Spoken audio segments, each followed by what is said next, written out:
அனைவருக்கும் யாழி தமிழின் அன்பு வணக்கங்கள். கங்கை கொண்ட சோழன் முந்தைய பதிவை பார்க்காதவங்க கீழே கொடுக்கப்பட்டுள்ள லிங்கை கிளிக் பண்ணி பார்த்துக்கோங்க. சரி, வாங்க கதைக்கு போலாம். சென்ற அத்தியாயத்துல சோழ நாட்டின் நிதியமைச்சரான வந்தியத்தேவரும் சோழ நாட்டு சேனாதிபதியான அருள்மொழியும் தஞ்சை பெருவுடையார் கோயில்ல நின்னுட்டு பேசிட்டு இருக்காங்க. அப்போ கோயிலுக்குள்ள நிறைய மாட்டு வண்டி உள்ள வருது. அதுல ஒரு மாட்டு வண்டி மட்டும் வலது பக்கம் திரும்பி நிக்குது. அதை உன்னிப்பா கவனிச்ச அருள்மொழி மாட்டு வண்டி ஓட்டுறவன் போல வேஷம் போட்டு வந்திருக்கிறது சோழ தேசத்தோட மாமன்னர் ராஜேந்திர சோழன். அத்தோட அத்தியாயம் 4 நிறைவு பெற்றது. அடுத்து கங்கை கொண்ட சோழன் அத்தியாயம் 5. அருண்மொழி தெரிஞ்சுக்கிட்டது உண்மைதாங்க. மாட்டு வண்டி ஓட்டுறவன் மாதிரி வேஷம் போட்டு வந்தது வேறு யாரும் அல்ல, நம் கதையின் நாயகன் கங்கை கொண்ட சோழன். இந்தியா, இலங்கை, மாலத்தீவு, கடாரம், ஸ்ரீ விஜயம், சுமத்ரா, கம்போடியா, இந்தோனேஷியா, மியான்மர், வங்கதேசம் என அனைத்து நாட்டிலும் புலிக்கொடியை பறக்க விட்டவன். கங்கை கொண்ட சோழபுரத்தை உருவாக்கியவன். காளஹஸ்தி கோயிலை கட்டியவனும் இவனே. அயல் நாட்டிற்கு பெரும் படையெடுத்து சென்றவனும் சென்றதோடு அல்லாமல் வென்ற இடமெல்லாம் வென்ற முதல் மன்னனும் இவனே. இவன் கால்பதித்த தேசம் எல்லாம் சோழன் கைப்பற்றியது என்றே சொல்லலாம். வாழ்வில் தோல்வி என்னவென்பதையே அறியாதவன், அதை எதிரிகளுக்கு மட்டுமே பரிசளித்து என்றும் வாகை சூடிக் கொண்டிருப்பவன். ஒப்பாரும் மிக்காரும் இவனுக்கில்லை, இனி இருக்க போவதும் இல்லை என்று பெயர் எடுத்தவன். நிலத்தை ஆள நினைத்த மன்னர்கள் மத்தியில் கடலையே ஆள நினைத்ததோடு இல்லாமல் மிகப்பெரிய கடற்படையை உருவாக்கி வங்காள விரிகுடாவை ஆட்சி செய்தவன். கோப்பரகேசரி, வர்மன், கங்கை கொண்டான், கடாரம் கொண்டான் என பல பெயர்களை தனதாக்கியவன். ராஜராஜ சோழனுடைய மைந்தன், மாவீரர்களுக்கெல்லாம் மாவீரன் ராஜேந்திர சோழன் தான். ஆமாங்க, மேற்கூறிய அனைத்திற்கும் சொந்தக்காரனான ராஜேந்திர சோழன் தான் ஒரு மாட்டு வண்டி ஓட்டுறவன் போல வேஷம் போட்டு வந்திருக்கான். அதை பார்த்து அருள்மொழிப்பட்டன் மனசுல இது ஒண்ணும் இவருக்கு புதுசு இல்லையே, ராஜேந்திரன் தனக்கு வர செய்தியை மட்டும் நம்பாம இப்படி அடிக்கடி மாறு வேஷம் போட்டு மக்களோட மக்களா இருந்து அவங்க சுக துக்கங்களை தெரிஞ்சுப்பாரு. மக்களை பத்தி மட்டும் இல்லாம சில நேரத்துல படை வீரர்கள்ல ஒருத்தராகவும் யானை பாகன் போலவும் காலாட்படை வீரனாகவும் போருக்கு முன்னாடி நிற்பாரு. கூட நிற்கிறது மன்னர் தான் தெரிஞ்ச படை வீரர்கள் பயங்கர உற்சாகமா தாக்குதல் புரிவாங்க. சில நேரத்துல வணிகர் போல வேஷம் போட்டு அவங்க குறை என்னன்னு தெரிஞ்சுப்பாரு. அதனாலதான் இவர் ஆகச் சிறந்த மன்னராக இருக்கார். இவர் தந்தை ராஜராஜ சோழரும் இப்படிதான் சாமானிய மனிதர் போல் எல்லா மக்களோட குறைகளையும் தெரிஞ்சுப்பாரு. சாதாரண போர் வீரனோட பேரை கூட தெரிஞ்சு வச்சிருப்பாரு. போர்ல வீர மரணம் அடைஞ்ச வீரர்களுடைய குடும்பங்களுக்கு இவரே நேர்ல போய் நலம் விசாரிப்பாரு. விதவைகளுக்கும் அவர்கள் தகுதிக்கேற்ப அரசாங்க அதிகாரிகளாகவும் பணி நியமிப்பாரு. இந்த நாட்டுல யாரும் இல்லாதவங்க கூட என்ன சாப்பிட்டியான்னு கேட்கறதுக்கு மன்னர் ராஜராஜ சோழர் இருக்காருன்னு சொல்லி நான் பலமுறை கேட்டு இருக்கேன். ராஜராஜ சோழனை போலதான் இவரும். ஆனா இவருக்கு கோவம் மட்டும் அதிகமா வரும். இவர் கோவத்தை பார்த்து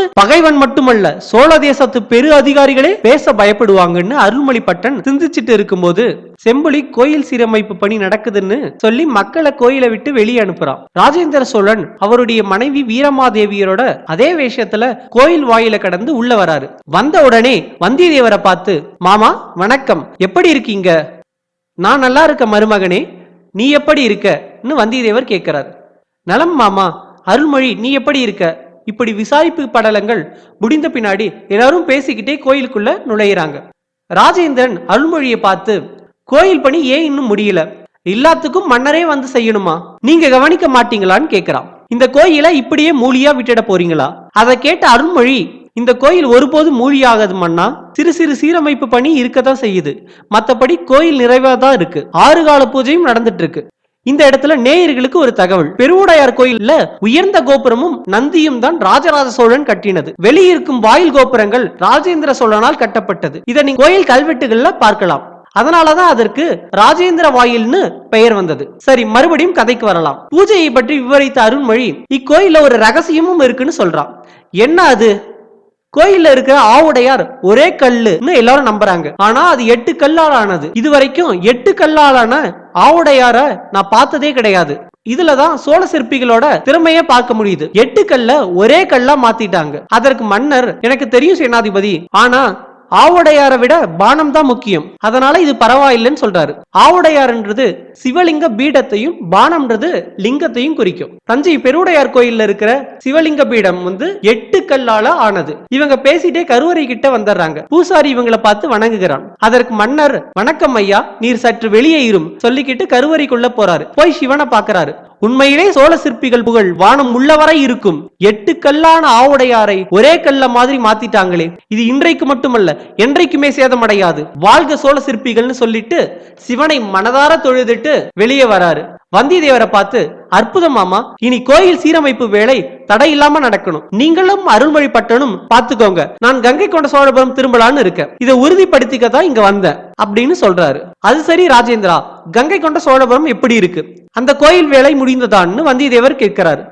முடிஞ்சிட்டே இருக்கு மாமா, ஆனா அங்க ஒரு அற்புதம் இருக்கு. அங்க சிவலிங்கம் மொத்தமும் சந்திரகாந்த கல்லால ஆனது, அதனால எப்பவும் குளிர்ச்சியா இருக்கும். அதை கேட்ட வந்தியத்தேவர், ஓ பலே மருமகனே பாராட்டுறாரு. இவங்க பேசிட்டே இருக்கும்போது ஒரு வீரன் வேகமா ஓலையை எடுத்துட்டு வரான். அந்த ஓலையை வாங்கின ராஜேந்திரரோட மனைவி வீரமாதேவி படிச்ச உடனே அவங்க முகம் மாறுது. அதை பார்த்த ராஜேந்திரன், என்ன செய்தி, யார் எழுதினதுன்னு கேட்கிறான். உங்கள் தங்கை குந்தவை தான் எழுதியிருக்கான்னு ஓலையை தராங்க. அதுல 9 லட்சம் படை வீரர்களுடன் வந்து கீழை சாளுக்கியம் புகுந்து அந்த தேசத்தையே நிர்மூலம் செய்து என்னை மீட்டு என் மகனை அரசனாக்க வேண்டும் கட்டளை மாதிரி எழுதியிருக்கு. அதை படிச்ச உடனே ராஜேந்திரன் முகம் மாறி, 9 லட்சம் வீரர்களா, அது என்ன கணக்கு இவளுக்கு? குந்தவை ஏன் தவறான பெண்ணாகவே இருக்கா வீரமாதேவி கிட்ட சொல்றாரு.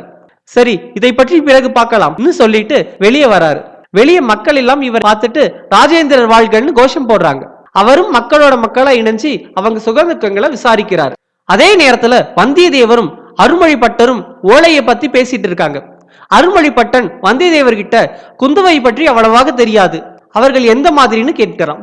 அதற்கு வந்தியத்தேவன், அபத்த களஞ்சியம், ஆணவம் பிடித்த பெண்மணி, அட்டகாசம் செய்கிறவள், அவளுக்கு கீழ்வேலை செய்பவர்களை பிறம்பால் அடிப்பாள். இவ்வளவு ஏன், ராஜேந்திரருக்கு பட்டாபிஷேகம் நடக்கும் போது எனக்கும் பட்டாபிஷேகம் நடத்துங்கன்னு சொன்னான். சொன்னதோடு இல்லாம தனியா ஒரு சிங்காதனம் போட்டு கையில செங்கோல வச்சு நானும் மன்னன் தான் சொன்னான். நீ எதை ஆட்சி செய்வன்னு கேட்டதுக்கு சோழ நாட்டை பாதியா பிரிங்கன்னு சொன்னான். அதை கேட்ட பஞ்சவன் மாதேவி ஓங்கி ஒரு அறை விட்டாங்க. அப்படி ஒரு அடிய ஒரு பெண் அடிச்சு நான் பார்த்ததே இல்ல. நான் என்ன தப்பா கேட்டேன்னு குந்தவை சொல்ல அடி இடியா இறங்கச்சு. யார அடிக்கிறீங்கன்னு குந்தவை கத்த மறுபடியும் ஒரு அடி பளீர்னு விழுந்தது. நாங்க எல்லாரும் பதறி போய் தடுக்க போக எங்க எல்லாரையும் பார்த்து அதட்டி சோழ தேசத்தை பிரிக்க யார் நினைச்சாலும் சரி அவங்களை கொல்ல கூட நான் தயங்க மாட்டேன், அது யாரா இருந்தாலும் சரின்னு சொல்லிட்டு போனாங்க. இதை கேட்ட அருள்மொழிப்பட்டன், ஏன் குந்தவை இப்படி இருக்காங்க, வளர்ப்பு தவறா இல்ல ஜாதக கோளாரா? ரெண்டும் தான்.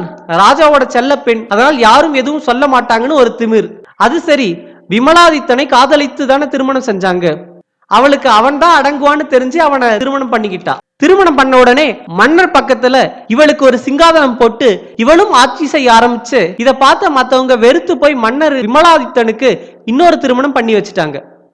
அப்போ இருந்து பிரச்சனை தான் பேசிட்டு இருக்காங்க.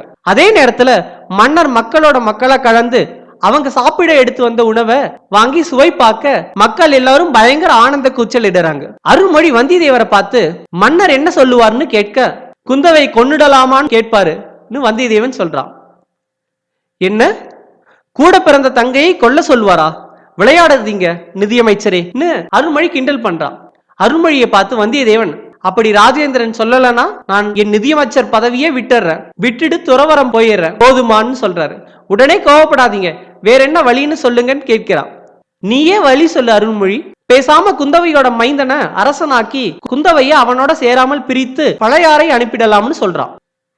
நல்ல யோசனை தான் அருள்மொழி, மன்னர் வந்த உடனே இதை பத்தி பேசலாம். இன்னும் இவங்க பேசிட்டு இருக்கும் போதே செம்புலி ஒரு ஓலை சுருளை எடுத்துட்டு வரான். அதை வந்தியத்தேவர் கிட்ட கொடுக்கறான். அதை பிரித்து கூட பார்க்காம வந்தியத்தேவன் அருள்மொழி கிட்ட கொடுத்து படிக்க சொல்றாரு. அதை படித்த அருள்மொழி பிரமித்து போனான். அதுல குந்தவையை கொன்னுடலாமான்னு ராஜேந்திரன் எழுதியிருக்காரு. அருள்மொழி உடனே வந்தியத்தேவரை பார்த்து, இது கோவிலா இல்லனா உங்க காலிலேயே விழுந்திருப்பேன், என்ன உங்கள் புத்தி கூர்மைன்னு வணங்குறாரு. இத்துடன் கங்கை கொண்ட சோழன் அத்தியாயம் 5, 6 நிறைவு பெற்றது. இது போல் தொடர் காணொளியை காண எங்கள் யாழி தமிழ் சேனலுக்கு சப்ஸ்கிரைப் பண்ணுங்க, லைக் பண்ணுங்க, பெல் பட்டனை பிரஸ் பண்ணுங்க.